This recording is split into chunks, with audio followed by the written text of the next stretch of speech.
دراصل بہت سارے لوگوں کی ایک سوچ اور فکر ہے کہ نماز پڑھنا صرف یہی عبادت ہے، روزہ رکھنا صرف یہی عبادت ہے، حج کرنا صرف یہی عبادت ہے، زکوٰۃ دینا صرف یہی عبادت ہے، تسبیح و تحلیل کرنا صرف یہی عبادت ہے، اور اس کے سوا پھر ہم جہاں چاہیں جیسے چاہیں اس کے مطابق اپنی زندگی کے شب و روز کو گزاریں۔ لیکن سب سے پہلے ہمیں یہ غلط فہمی کو دور کرنا ہوگا کہ نماز، روزہ، حج و زکوٰۃ ان کی اہمیت اپنی جگہ پر ہے، لیکن صرف یہی عبادت نہیں ہے اور یہی مکمل اسلام نہیں ہے، بلکہ اسلام ایک مکمل دین ہے، ایک مکمل نظام حیات ہے، ایک مکمل قانون ہے، ایک مکمل ضابطۂ حیات ہے۔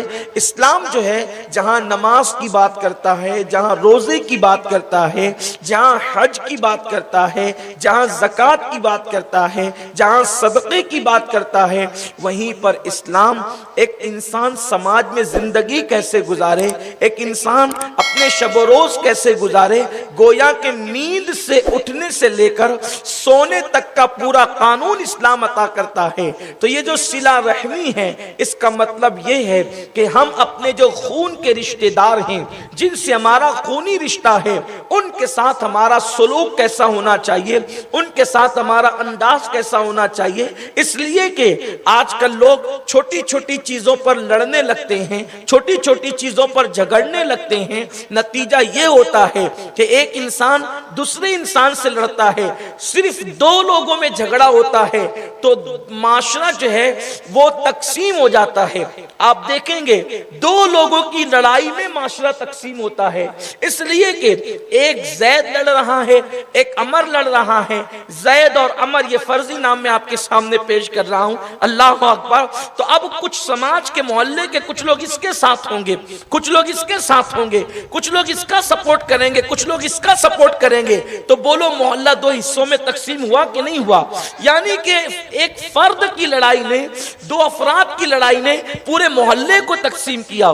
پھر ان کے ساتھ اور لوگ جڑیں گے، پھر اور لوگ جڑیں گے، پھر اور لوگ جڑیں گے، اس طریقے سے اختلاف بڑھتا جائے گا۔ تو اسلام یہ چاہتا ہے کہ اختلاف پر پابندی لگائی جائے، اس لیے کہ اللہ کے حبیب صلی اللہ علیہ وآلہ وسلم کی آمد کا ایک مقصد یہ بھی بیان کیا گیا کہ اللہ کے رسول اس زمین پہ تشریف لائے تو سرکار صلی اللہ علیہ وسلم نے جو دل دور تھے ان ڈھیپ کر دیا، ان دلوں کو قریب کر کے جوڑ دیا۔ میرے آقا صلی اللہ علیہ وسلم کے پیارے دیوانوں، انشاءاللہ اس پر گفتگو بعد میں ہوگی، پھر کسی محفل میں ہوگی کہ حضور نے لوگوں کو جوڑا کیسے، لوگوں کو کس طریقے سے متحد فرمایا۔ آئیے لیکن آج کا جو عنوان ہے صلہ رحمی، یعنی خونی رشتوں کے ساتھ حسن سلوک کرنا، یہ بہت اہم ہے۔ اللہ کے حبیب مصطفیٰ جان رحمت صلی اللہ علیہ وآلہ وسلم ارشاد فرماتے ہیں کہ حدیث پاک کا مفہوم ہے، جیسے تمہارے گھروں میں جھومر لٹکے ہوتے ہیں، تمہارے گھروں میں جیسے چھتوں پہ جھومر لٹکے ہوتے ہیں حسن کے لیے، خوبصورتی کے لیے، ویسے اللہ کے عرش کے نیچے رشتے لٹکے ہوئے ہیں۔ رشتے داریاں، یہ بھائی بھائی کا رشتہ، بھائی بہن کا رشتہ، ماں بیٹے کا رشتہ، ماں بیٹی کا رشتہ، چچا اور بھتیجے کا رشتہ، ماموں بھانجے کا رشتہ، خالہ بھانجے کا رشتہ، پھوپھی بھتیجے کا رشتہ، یہ جو رشتے ہیں یہ رشتے داریاں گویا کے عرش پر بطور تزئین زینت کے طور پہ لٹکی ہوئی ہے۔ گویا کہ ہم یوں کہہ سکتے ہیں کہ عرش کے جھومر ہیں یہ رشتے، یہ رشتے عرش کے جھومر ہے اور یہ عرش سے لٹکے ہوئے ہیں، اور یہ رشتے اللہ کی بارگاہ میں دعا کرتے ہیں، اے اللہ جو ہم کو جوڑے، اے اللہ جو ہم کو جوڑے تو اس کو اپنی رحمت سے جوڑ دے، اور جو ہم کو توڑے تو اس کو اپنی رحمت سے توڑ دے۔ اب پتہ چلا کہ اللہ کی رحمتوں کے مستحق وہ لوگ ہیں، خدا کی رحمتوں کے حقدار وہ لوگ ہیں جو رشتوں کو جوڑتے ہیں، جو رشتوں کے اندر اتحاد پیدا کرتے ہیں، اور جو لوگ رشتوں کو توڑتے ہیں، اللہ کے حبیب غیب دا نبی صلی اللہ علیہ وآلہ وسلم ارشاد فرماتے ہیں کہ رشتہ داریاں عرض کرتی اللہ جس نے ہمیں توڑ دیا تو اس کو اپنی رحمتوں سے توڑ دے، یعنی اپنی رحمتوں سے دور فرما دے۔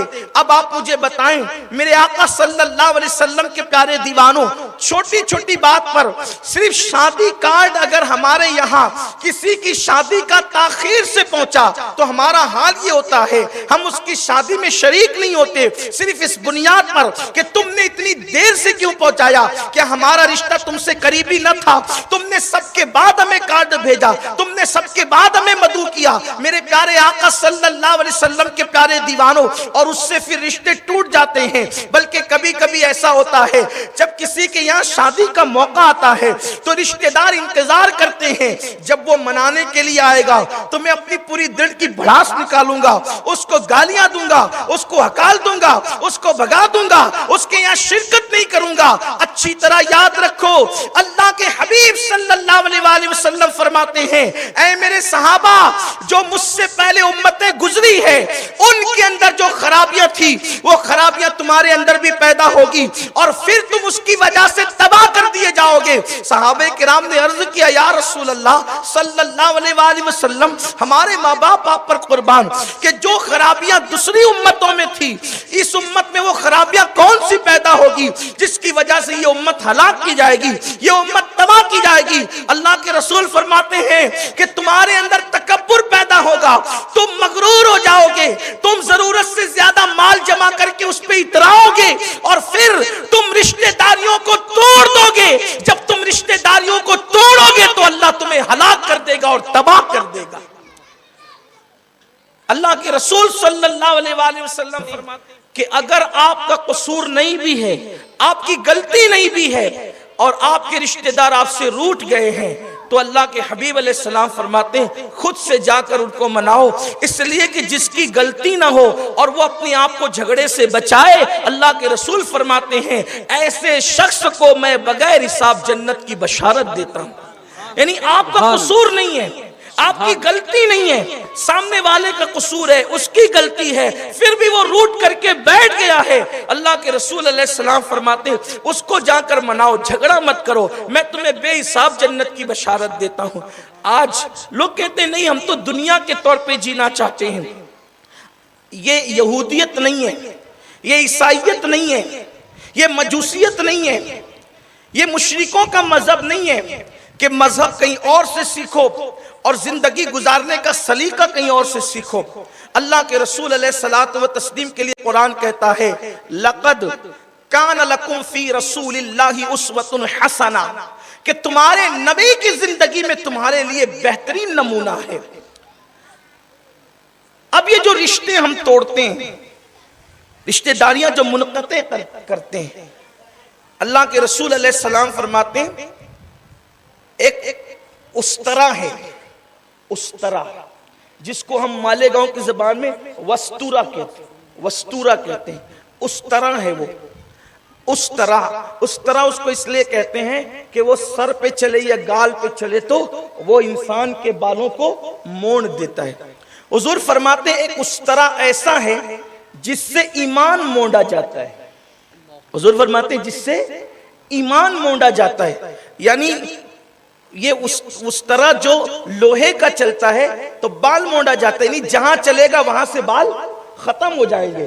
تو حضور علیہ السلام غیب دا نبی صلی اللہ علیہ وآلہ وسلم فرماتے ہیں ایک اس طرح ایسا ہے کہ وہ چلے گا تو ایمان مونڈ دیا جائے گا، یعنی وہ چلے گا تو ایمان وہاں سے ہٹے گا، ایمان وہاں سے رخصت ہوگا۔ صحابہ کرام جن کو ایمان سے اتنی محبت تھی، اللہ تعالیٰ نے ان کے دلوں میں ایمان کو راسخ کر دیا تھا۔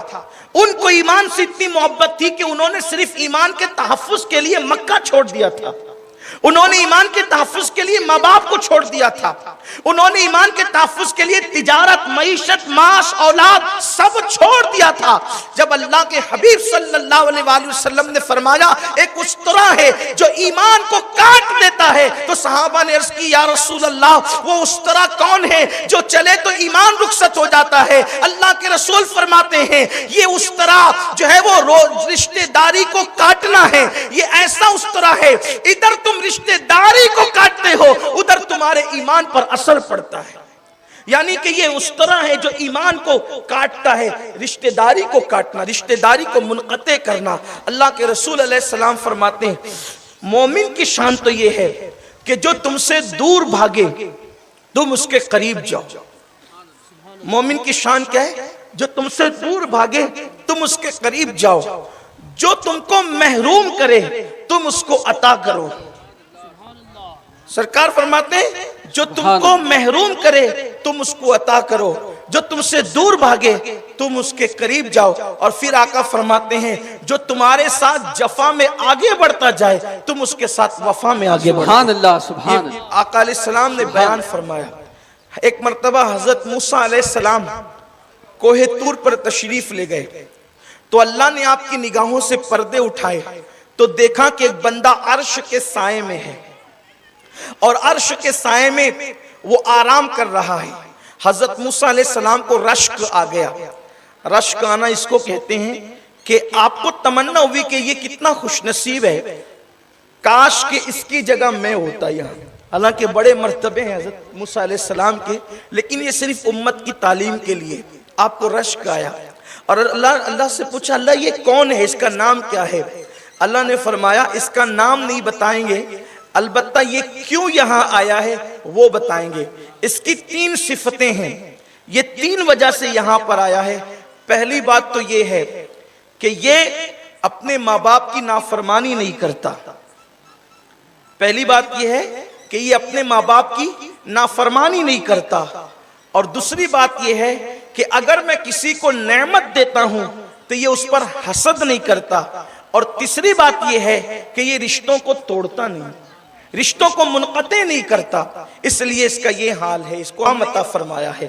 اللہ کے رسول صلی اللہ علیہ وسلم فرماتے ہیں کہ جس نے رشتے کو منقطع کیا، یعنی بھائی سے، بہن سے، چچا سے، ماموں سے، پھوپھی سے، اور جو خونی رشتے ہیں آپ اس کو اب کتنے نام لیے جائیں، وہ رشتہ توڑ دیا، سرکار علیہ السلام فرماتے ہیں اگر وہ 3 دن تک کے رشتہ توڑے رہا، 3 دن تک اللہ اس کو مہلت دیتا ہے، وقت ہے اس کے پاس کہ اس کا غصہ ٹھنڈا ہو جائے۔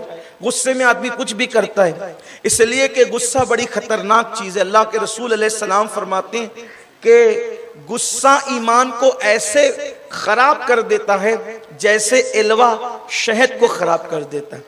شیطان کہتا ہے کہ جب انسان غصے میں ہوتا ہے تو میں اس کے ساتھ ایسے کھیلتا ہوں جیسے بچے گیند کے ساتھ کھیلتے ہیں۔ غصے میں جب انسان ہو تو پھر وہ آپے میں نہیں رہتا، کہتا ہے شیطان کہ میں اس کے ناک کا نتھا پکڑ کر جدھر چاہتا ہوں ادھر لے کر کے جاتا ہوں۔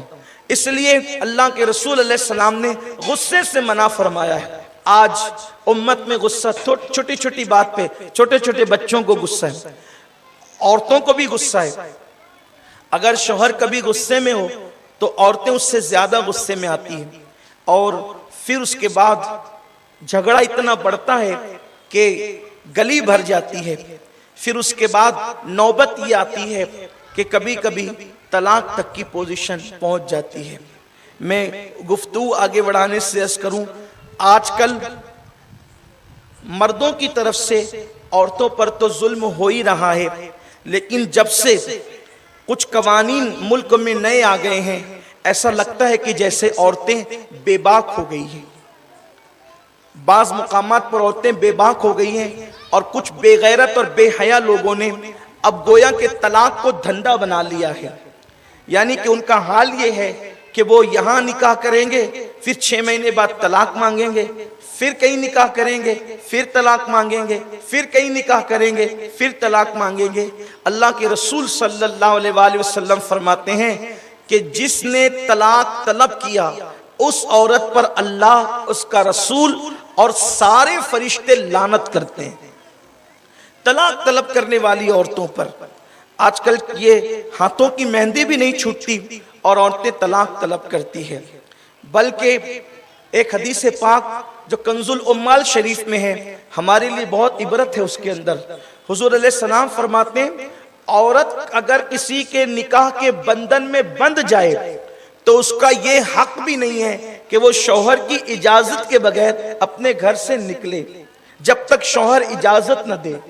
اگر اللہ کے رسول فرماتے ہیں شوہر کی اجازت کے بغیر وہ گھر سے نکلی تو اب جب تک وہ لوٹ کر نہیں آئے گی، جب تک وہ لوٹ کر نہیں آئے گی، اللہ کی، رسول کی اور سارے فرشتوں کی اس پہ لعنت برستی رہے گی۔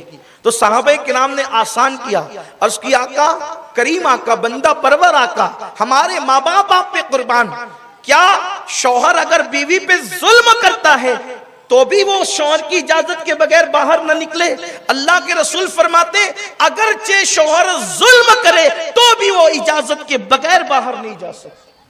اللہ کے رسول علیہ السلام نے پابند کیا۔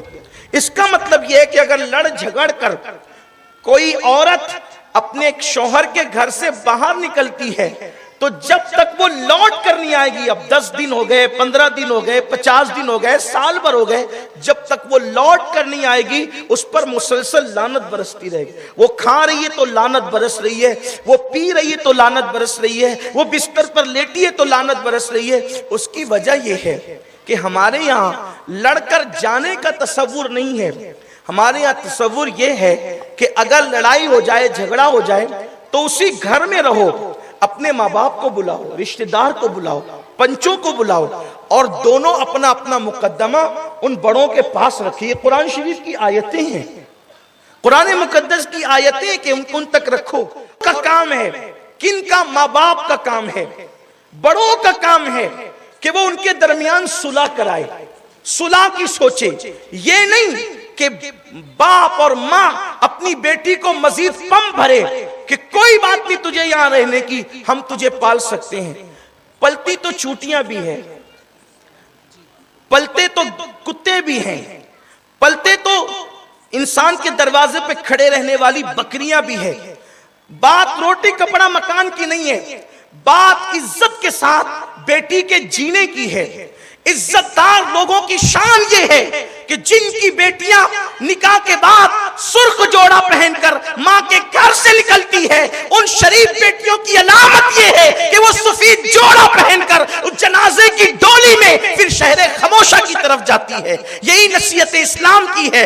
اللہ کے رسول صلی اللہ علیہ وآلہ وسلم نے ایک مرتبہ بی بی زہرا پاک سلام اللہ علیہا کو دیکھا کہ مولا کائنات مولا مرتضیٰ سے جو ہے وہ ناراضگی کا اظہار کر رہی ہے۔ اللہ کے رسول نے اپنی چہیتی بیٹی جس کے لیے فرمایا فاطمہ تو بدا تو ملنی، فاطمہ میرے جگر کا ٹکڑا ہے، وہ شان والی بیٹی جس کو حضور نے اتنی شان عطا کی کہ جب وہ قیامت میں پل صراط سے گزرے گی تو اللہ کا منادی کہے گا اے محشر والو گردنوں کو جھکا لو، نبی کی بیٹی فاطمہ پل صراط سے گزر رہی ہے تو پورا محشر اپنی گردن کو جھکا لے گا۔ 70,000 حوروں کے ساتھ نبی کی بیٹی پل صراط سے گزر جائے گی۔ اس شان والی بیٹی اور شہزادی کو، اس شان والی شہزادی سے حضور نے کہا تھا فاطمہ اگر تیرا اس حالت میں انتقال ہو گیا کہ تیرا شوہر تجھ سے ناراض ہے تو قیامت کے دن تو مجھ سے ملاقات نہیں کر سکے گی، تو میری زیارت نہیں کر سکے گی، میں تجھ سے ملاقات نہیں کروں گا۔ اگر تیرا شوہر تجھ سے ناراض ہے تو آپ بتائیں کہ یہ کنڈیشن لگا دی گئی کہ نبی کی بیٹی کا شوہر ان سے ناراض ہے، حضور کہتے ہیں مجھ سے مت ملنا قیامت میں۔ اور زندگی کا بھروسہ کیا ہے؟ اتنا پابند کیا ہے اسلام نے عورت کو، لیکن یہ بھی کہہ دوں کہ جس اسلام نے عورت کو اتنا پابند کیا ہے اس اسلام نے مردوں کو بھی اتنا پابند کیا ہے کہ اللہ کے رسول علیہ السلام فرماتے ہیں تم میں سب سے اچھا وہ ہے۔ داڑیاں لمبی کرنے سے اچھے ہونے کا سرٹیفکیٹ نہیں مل سکتا، ہاتھوں میں 24 گھنٹہ تسبیحاں رکھنے سے بھی اچھے ہونے کا سرٹیفکیٹ نہیں مل سکتا، ٹوپیاں خوبصورت پہن لینے سے بھی اچھے ہونے کی سند نہیں مل سکتی۔ اللہ کے رسول علیہ السلام نے اچھے مومن کی جو سند دی ہے یہ کہہ کر آقا کریم رؤوف الرحیم صلی اللہ علیہ وآلہ وسلم فرماتے ہیں تم میں سب سے بہترین وہ ہے جو اپنے گھر والوں کے ساتھ اچھا ہے، اور پھر کہتے ہیں میں تم سب میں اچھا ہوں اس لیے کہ میں تم سب میں اپنی بیویوں کے ساتھ سب سے اچھا سلوک کرتا ہوں۔ امہات المومنین کہتی ہے حضور نے اپنی پوری زندگی کسی بیوی کو ڈانٹا تک نہیں، کبھی نہیں ڈانٹا حضور نے اپنی ذات کے لیے. ہمیں کیا، حضور علیہ السلام نے اپنی ذات کے لیے کبھی اپنے نوکروں کو بھی نہیں ڈانٹا، کبھی خادموں کو بھی نہیں ڈانٹا. یہ حضور علیہ السلام کی زندگی ہے. لیکن عرض یہ کر رہا تھا کہ غصہ بڑا خطرناک ہے. آج کل کے نوجوان لڑکے یہ سوچ کر طلاق دیتے ہیں کہ دوسری تو ملنی ہے. ظلم عظیم ہے، ظلم. اللہ کے رسول علیہ الصلوۃ والتسلیم فرماتے ہیں 2 لوگوں کو قدرت عذاب دینے میں جلدی کرتی ہے. سالن میں نمک زیادہ ہونے پہ بیوی کو مارنے والوں، طلاق کی دھمکیاں دینے والوں، جو وقت کا وعدہ کر کے گئی تھی اس سے تاخیر سے آنے پر ظلم کرنے والوں، بیویوں کو مارنے والوں. یہ اپنے نبی کا فرمان ہے صلی اللہ علیہ وآلہ وسلم. آقا کریم فرماتے ہیں اللہ 2 لوگوں کو عذاب دینے میں بہت جلدی کرتا ہے، جبکہ وہ کہہ چکا ہے سبقت رحمتی علی غضبی، کہ میری رحمت میرے غضب پر سبقت لے گئی ہے. 1000 سال تک لوگ بتوں کی پوجا کرتے رہے، قدرت نے ان کو مہلت دی. سینکڑوں سال تک لوگ معاذ اللہ بدفعلیاں کرتے رہے، ان کو مہلت دی. لیکن اللہ کے رسول فرماتے ہیں کہ 2 لوگوں کو عذاب دینے میں اللہ جلدی کرتا ہے، ان کو مہلت نہیں دیتا. حتیٰ کہ 2 لوگوں کو اتنی جلدی عذاب دیتا ہے کہ ان کے مرنے کا بھی جو ہے، اللہ اکبر، ان کے مرنے تک بھی عذاب مؤخر نہیں رہتا کہ مرے گا تو قبر میں دیں گے، حشر میں دیں گے، میدان محشر میں دیں گے. 2 لوگوں کو قدرت جو عذاب دے گی محشر میں وہ تو دے گی، قبر میں دے گی وہ تو دے گی. لیکن میرے آقا فرماتے ہیں 2 لوگوں کو دنیا ہی سے عذاب شروع کر دیا جاتا ہے. ایک تو ظلم کرنے والا، دوسرا رشتوں کو توڑنے والا. ان دونوں کو قدرت دنیا ہی سے عذاب شروع کر دیتی ہے، ان کو دنیا ہی سے عذاب ملنا شروع ہو جاتا ہے. تو یہاں تو طلاق کو کوئی ظلم ہی نہیں سمجھتے.